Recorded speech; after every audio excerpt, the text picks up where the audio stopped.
Hi guys, my name is Natalie Worth. Thank you so much for being here. Sorry I couldn't be there live with you to chat, but I hope you like my presentation, and then I hope my article gives you guys some thought-provoking ideas that you can utilize when you guys become managers.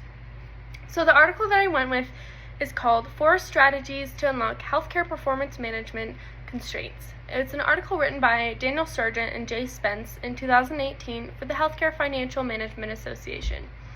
I chose this article because healthcare is an industry that I am very passionate about.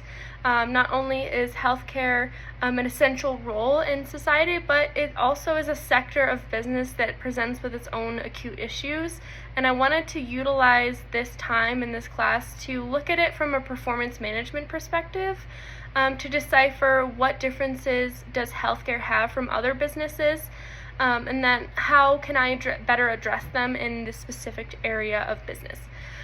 So the article begins by talking about how only 25% of respondents that they asked are very confident in their team's ability to quickly and easily adjust to strategies and plans.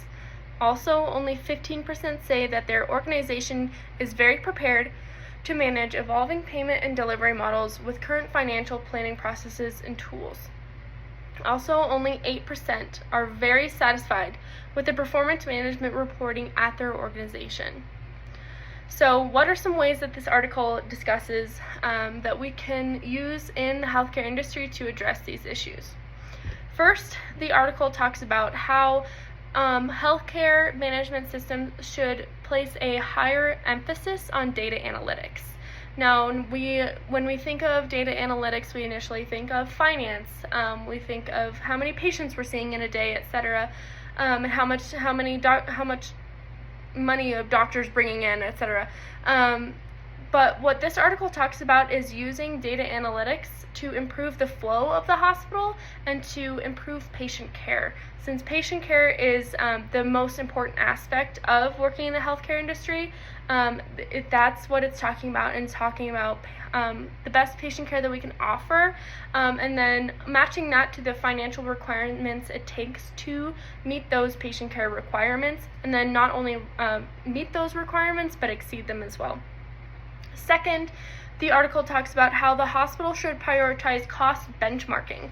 So when we think about going to the hospital, we think, oh my gosh, it's going to be so expensive to go to the hospital, and unfortunately that's the way it is in a lot of areas.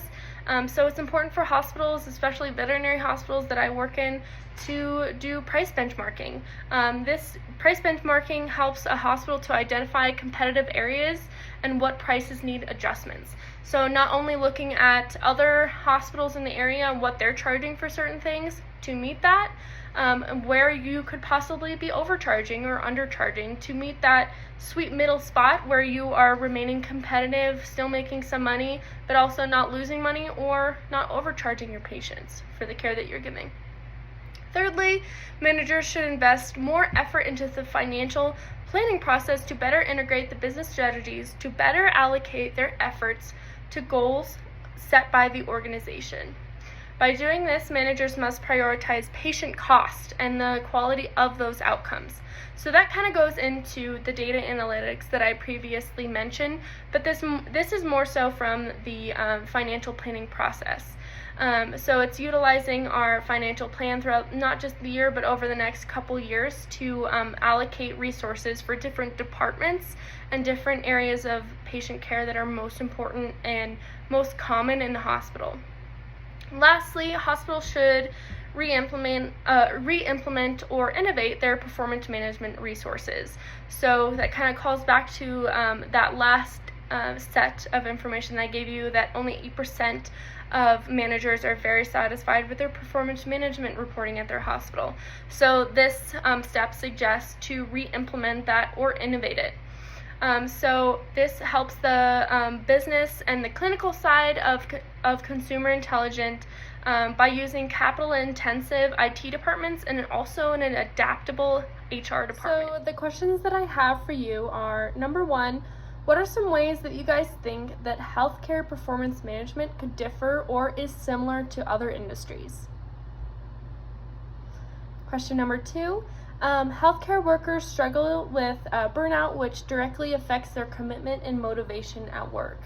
What are some ways that you as managers could do to combat this? And number 3, we discussed in class that performance management ensures helpful and specific feedback in a timely manner. Given the information from earlier regarding how managers view their own hospital's performance, what measures do you think that they could have taken to better understand and support their own staff to avoid such a low confidence level? Thank you.